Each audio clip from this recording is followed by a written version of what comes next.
50 mega பிக்சலுக்கான night vision camera, 8 mega பிக்சலுக்கான ultra wide camera, 1160 mAhக்கான பேட்டரி, ஸ்னாப் டிராகன் ப்ராசரோட பிரீமியம் லெதர் ஃபினிஷ்ல ஒரு ஃபோன் வாங்க போறீங்கன்னா இதை பார்த்துட்டு போங்க. எந்த ஃபோன் தானே யோசிக்கிறீங்க?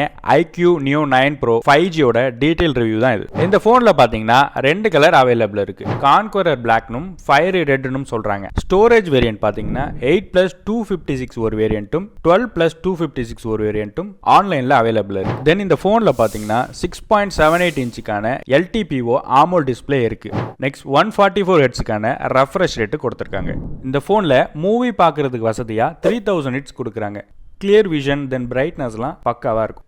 SGS iCare டிஸ்பிளே கொடுத்துருக்காங்க. ஸோ நம்ம ஐக்கு எதுவும் ப்ராப்ளம் வராது. தென் பார்த்தீங்கன்னா 50 மெகா பிக்சலுக்கான நைட் விஷன் கேமராவும் 8 மெகா பிக்சலுக்கான அல்ட்ரா வைட் கேமராவும் கொடுத்துருக்காங்க. குவாலிட்டி வைஸ் பார்த்தீங்கன்னா ஓரளவுக்கு நல்ல டீசெண்டாகவே இருக்கு. அடுத்ததா 5160 mAhக்கான பேட்டரி வந்துடும். எந்த மொபைலில் பார்த்தீங்கன்னா snap dragon 8th generation use பண்ணியிருக்காங்க. நெக்ஸ்ட் பார்த்தீங்கன்னா 3.2 GHzக்கான கிளாக் ஸ்பீட் இருக்கு. இதுலேருந்து என்ன சொல்ல வராங்கன்னாக்க ஃபாஸ்ட் அண்ட் எஃபிஷியண்டாகவும் சேம் டைம் ஸ்மூத்தாகவும் இருக்குன்னு சொல்கிறாங்க.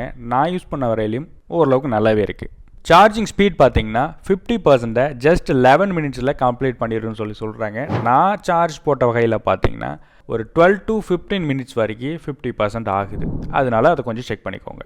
தென் பாக்ஸில் பார்த்தீங்கன்னா sim ejector, warranty card, phone case, charger, USB cable இது எல்லாமே வந்துடும்.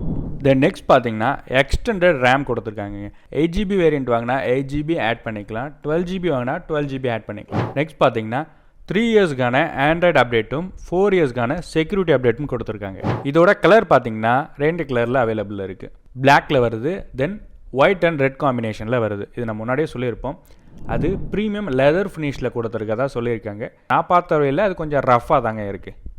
தென் கேமர்ஸ்க்கு பார்த்தீங்கன்னா 144க்கான FPS கொடுத்துருக்காங்க. அந்த 144 FPS பார்த்தீங்கன்னா லிமிடெட் கேம்ஸுக்கு மட்டும்ட்டு அவங்களே சொல்லியிருக்காங்க.